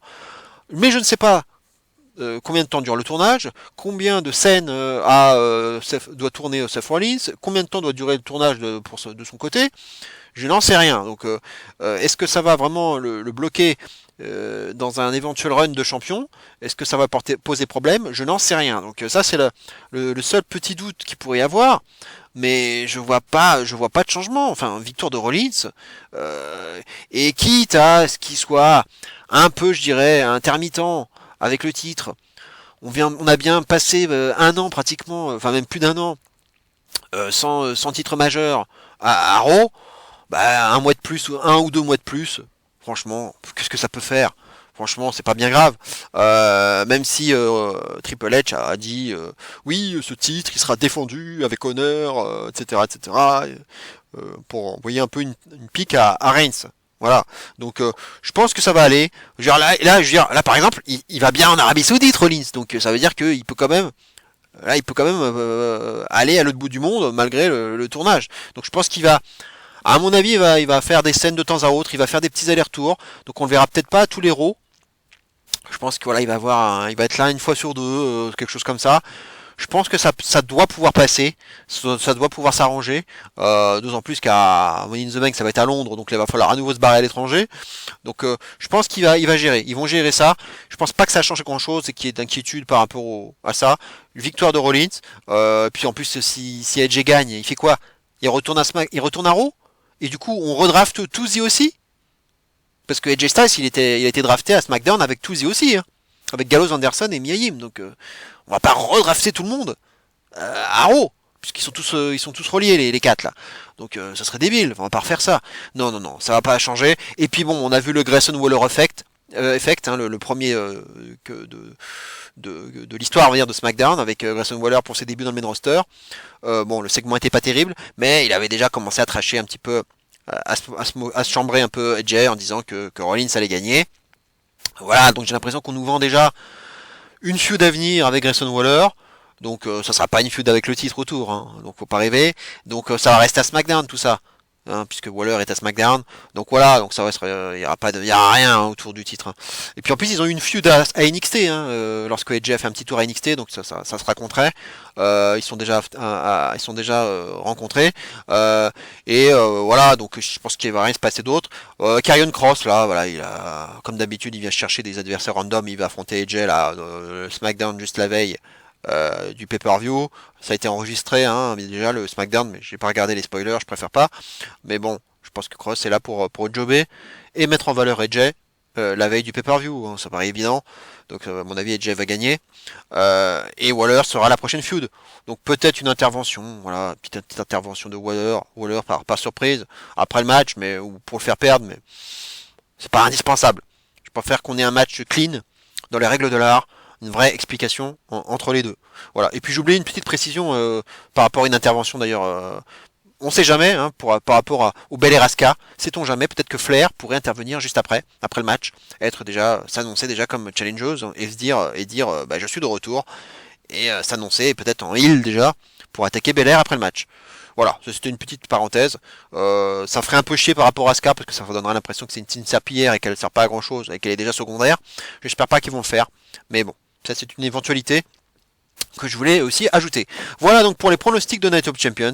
On va terminer cette vidéo classiquement avec le top 5 des matchs que j'ai préférés ces 3 dernières semaines. Donc c'était assez ramassé, mais suffisamment quand même, 3 semaines suffisantes pour voir de très bons matchs. Et vous allez voir qu'il n'y en a pas beaucoup aux États-Unis, hein, loin de là. Et on va commencer tout de suite. Donc vous allez voir ce fameux numéro 1, hein, qui était très improbable. Le numéro 5, donc on va commencer donc par le numéro 5 de ce classement. Et il s'agit de Kazuchika Okada, de Tomohiro Ishii et de Hiroshi Tanahashi en équipe pour affronter El Desperado, Ren Narita et Minoru Suzuki. Hein, c'était donc au Wrestling Dantaku, hein, 2023. Donc un show important aussi chaque année de la New Japan. 4 étoiles écart pour ce match. Un match qui comptait donc pour les titres Never Openweight 6-man Tag Team, détenu par le trio donc Strong Style, hein, comme ça qu'on l'appelle, à savoir donc El Desperado, Suzuki et Narita. On a tout de même de sacrés morceaux sur le ring, hein, et ce match revêt aussi un intérêt par rapport au grand Okada, hein, habitué au main event et au titre suprême, qui cette fois-ci aurait l'occasion de redescendre sur la carte en prenant pour la première fois de sa carrière, hein, il faut le noter, les titres trio de la New Japan. On peut dire que ce match aura été pas mal découpé, hein, autour de 3 duels, à savoir le duel des légendes entre Tanahashi et Suzuki, celui entre Okada et le jeune mais prometteur Ren Narita, et enfin entre Ishii et El Desperado. De l'action non-stop, hein, durant tout le match, hein, souvent plusieurs hommes en même temps dans le ring, mais aussi à l'extérieur en train d'en découdre. Une vraie guerre de trio, hein, très agréable à suivre, hein, qui mêle symboliquement hommes du passé, du présent et du futur de la New Japan. Okada fait aussi un bon job, hein, pour mettre en avant le jeune Narita. Ishii est plus discret, mais a une très bonne alchimie avec El Desperado. Et Suzuki est toujours aussi charismatique, réclamant toujours quelques mandales à Tanahashi en guise de repas.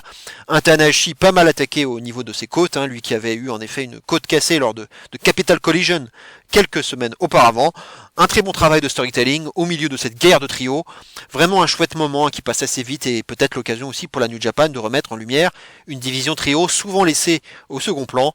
Un post-match aussi intéressant avec l'annonce du grand retour de Jon Moxley à la New Japan pour Dominion en juin prochain.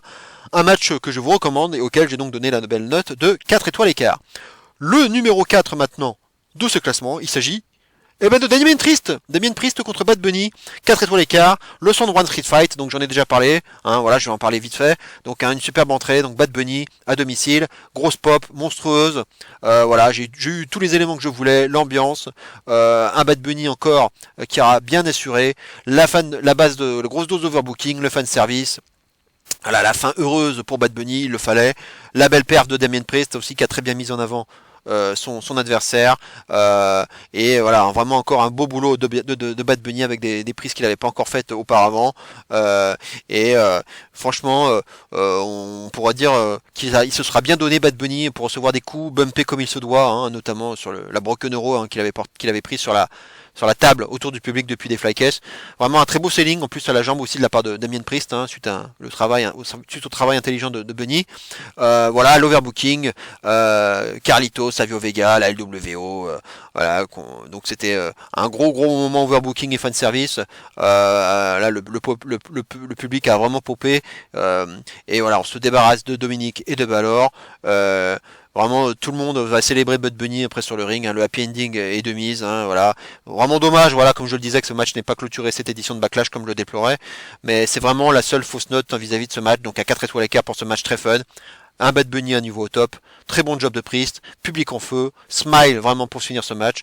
Une défaite qui ternira pas la carrière de Priest, bien au contraire. On passe maintenant au numéro 3 de ce classement. Il s'agit de Hiromu Takahashi contre Mike Bailey. C'était au Best of the Super Junior le premier jour, le 12 mai. Voilà, donc c'était le premier jour du fameux tournoi Best of the Super Junior qui se tient chaque année à la même période et dont le vainqueur pourra se mériter une chance au titre IWGP Junior Heavyweight Championship qui est détenu justement par Takahashi lui-même. Qui est recordman d'ailleurs du nombre de victoires dans ce tournoi BOSJ avec 4 victoires. C'est le seul à l'avoir aussi d'ailleurs gagné 3 fois d'affilée.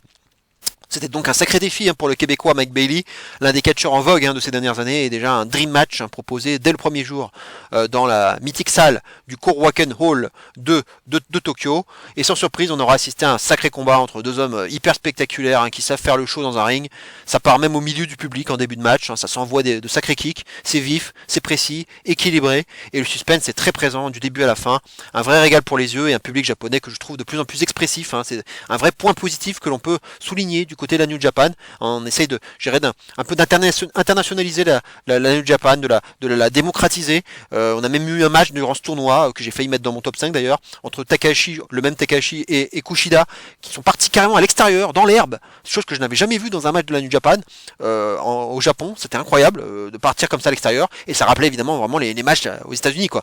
Et on sent vraiment qu'il y a cette volonté de s'américaniser, même les Japonais qui font des promos un petit peu en anglais aussi de temps à autre après les matchs. Donc voilà, c'est quand même quelque chose d'assez prégnant, et donc ce public qu'on essaie quand même de faire un peu participer, mais davantage de façon à le rendre de plus en plus bruyant, et ne pas se contenter des petits applaudissements qu'ils font en général de façon très, je dirais, très pudique comme ils peuvent l'être habituellement.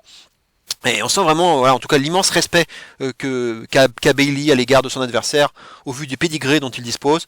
La fin de match survient à l'issue d'un joli finisher, et c'est un très beau moment de respect auquel on assiste après ce match. On aura même droit à une courte promo d'ailleurs de Bailey après quelques mots en français, chose rare à la New Japan. Et rien que pour ça, et évidemment pour le match en lui-même, vous devez de voir ce match qui oppose deux des meilleurs cruiserweights de la planète, c'est une évidence. 4,5 pour ce match qui clôturait cette première journée du tournoi de la meilleure des manières. On passe maintenant au numéro 2 de ce classement, à savoir Sanada contre Takahashi. Wrestling Dontaku, encore ce show, 4,5 pour la note, et donc le doublé pour Hiromu Takahashi, 2 fois présent dans ce top 5. Jolie performance de sa part, il était même pas loin du triplé. Match content pour le titre World Heavyweight détenu par le tout nouveau champion, donc Sanada, qui a enfin eu la consécration suprême qu'il attendait en détrônant le grand Okada.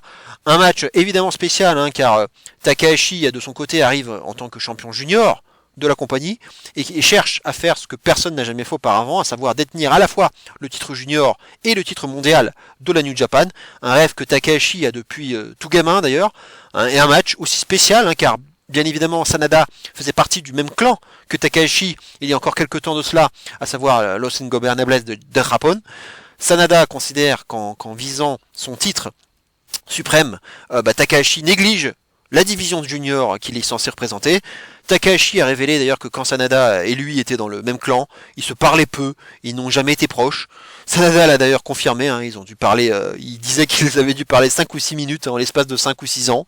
Voilà toutes les clés d'un match bourré de storytelling qui donnait donc envie de le voir. Sanada va logiquement pas mal s'attaquer au cou de Takahashi, sa partie faible, vu qu'il a longtemps été blessé au cou et qu'on croyait même ne jamais le revoir dans un ring. Takahashi a lui le rôle de l'underdog et amène de son côté tout son panache, sa vivacité et sa rage de vaincre. Chacun est bien sûr accompagné de ses compagnons à l'extérieur du ring. Le match est serré, ça s'envoie de sacrées prises. On a droit à quelques near falls, frissons également. Takahashi refuse d'abandonner sur le skull end de Sanada, qui aura pourtant duré longtemps. Il ne lâche rien. Bel emballage final jusqu'au finisher qui clôturera, qui va clouer véritablement le perdant au sol de manière implacable. Du très bon boulot et un Sanada qui arrive encore à figurer dans mon top 5 quand même pour la seconde fois consécutive, ce qui prouve que son jeune règne commence plutôt bien, même si j'aurais toujours du mal avec son nouveau look et sa crédibilité en tant que champion suprême de la compagnie. Un post-match intéressant aussi avec enfin la révélation du catcheur surprise qu'on nous teasait depuis plusieurs semaines est venu s'attaquer au champion, donc celui qui a gagné le match, ainsi qu'à son clan d'ailleurs. Ça promet en tout cas pour la suite. Un bon 4 étoiles et demie donc pour ce très bon main event de Wrestling Dontaku 2023. Et en famille donc avec cette surprise, ce match improbable, ce numéro 1 inattendu, qui est tout chaud, qui sort du four, qui date de cette nuit, c'était le match entre Shikayo Nagashima et Mio Momono. C'était lors du show Marvelous 7th Anniversary du 3 mai, donc c'était il y a moins de 3 semaines de cela, donc c'était effectivement éligible pour mon top 5.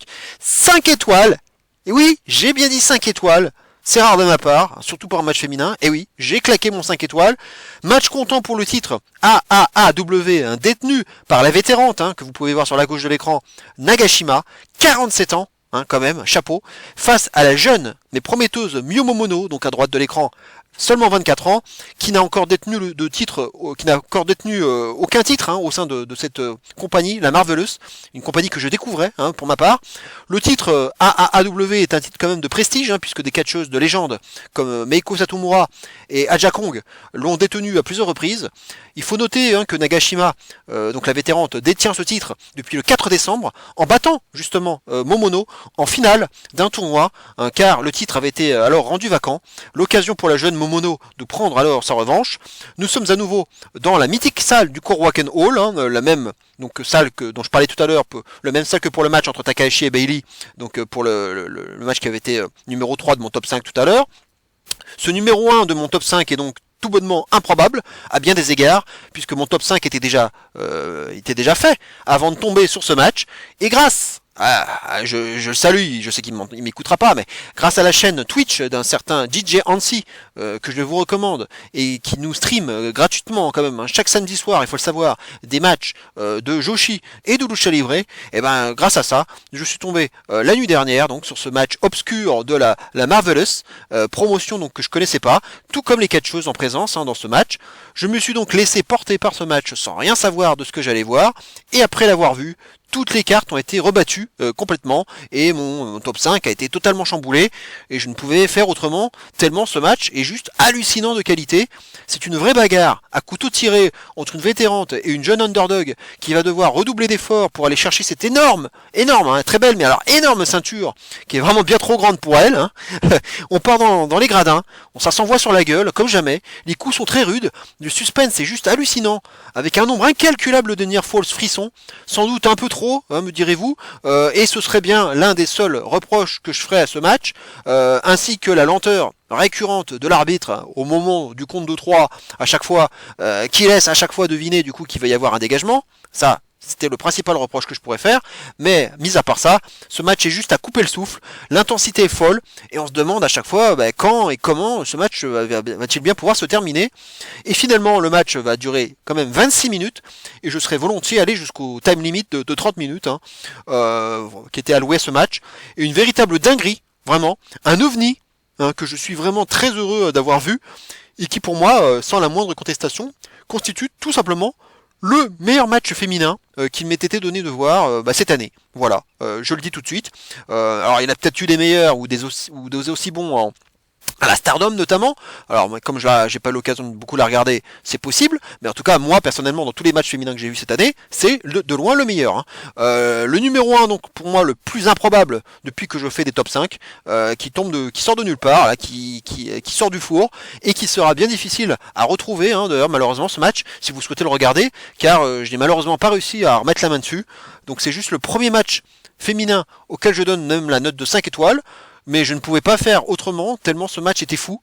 Vraiment chapeau bas aux deux femmes, hein, aussi bien Nagashima et ses 47 printemps que la jeune Mio Momono, hein, une Joshi vraiment hyper prometteuse, hein, franchement, de seulement 24 ans donc, qui pourrait bien tout exploser à l'avenir, en rejoignant peut-être la Stardom un jour, voire davantage, hein, sait-on jamais, hein, et ça me surprendrait, ça ne me surprendrait guère, hein. Voilà donc en tout cas pour ce match improbable, et voilà pour la fin de ce top 5 et donc la fin de cette vidéo. Merci beaucoup de m'avoir écouté, j'espère que ça vous aura plu, que vous aurez pu écouter cette vidéo au plus grand nombre et surtout en entier. Voilà, il y a quand même beaucoup de choses à dire, c'était assez dense. Voilà, je vous remercie, je vous souhaite bien sûr une très bonne semaine, un très bon week-end prochain, parce que là encore pour mon prochain top 5, on va se régaler, parce que là il y a beaucoup de choses, déjà beaucoup de pay-per-view, parce que vendredi prochain il y a Under Siege du côté d'Impact, samedi Night of Champions, et dimanche en même temps, malheureusement, il y aura Double or Nothing du côté de l'Elite, et il y aura Battleground du côté de NXT, donc il y a quand même 4 pay-per-view le week-end prochain, ça va être vraiment excellent. Là, il y a déjà un énorme vivier pour le top 5. Et rendez-vous, comme je l'indique sous ma vignette là, rendez-vous seulement fin mai. Et oui, il va falloir attendre un gros mois maintenant avant ma prochaine vidéo et mon prochain morceau catch, puisque bah oui, moi je me cale par rapport au PPV VVE. Et le prochain c'est Money in the Bank à Londres, mais c'est pas avant le 1er juillet. Et donc mon prochain morceau catch, ce sera le 25 juin. Voilà, donc si tout va bien en tout cas, le 25 juin, donc dans un gros mois, donc il va se passer quand même pas mal de temps entre les deux. Par contre, ça sera pour le prochain morceau catch, mais j'envisage tout de même, puisque comme d'habitude, hein, je fais la review des pay-per-view l'élite, donc Double or Nothing ayant lieu la semaine prochaine, si j'attends le prochain morceau catch, ça fera quand même beaucoup, ça sera daté. Pareil pour Night of Champions. Du coup, j'envisage de faire une double review de Double or Nothing et de Night of Champions, probablement les jours qui suivront le pay-per-view, donc les deux pay-per-view. Donc je pense qu'entre fin mai et début juin, je publierai une vidéo spéciale avec une double review des deux pay-per-view, ce qui permettra en plus, lors de mon prochain morceau catch, d'avoir une vidéo plus légère et qui sera complètement axée sur Money in the Bank, qui va être aussi assez incroyable en termes d'ambiance et puis en termes voilà d'émotion, ça à n'en pas douter.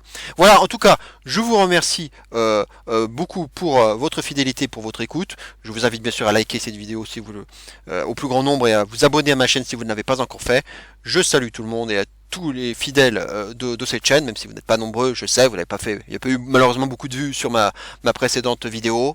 Bah ça arrive, hein, voilà, et il y a peut-être aussi un manque d'intérêt, les vidéos trop longues, voilà, il peut y avoir plusieurs raisons, je peux le comprendre, j'espère qu'en tout cas cette vidéo sera davantage suivie. Voilà, donc on se retrouve dans un gros mois, portez-vous bien, très bon mois de juin à tous, et d'ici là, bien entendu, n'oubliez surtout pas, et plus que jamais, vive le catch, et cero miedo. Ciao à tous.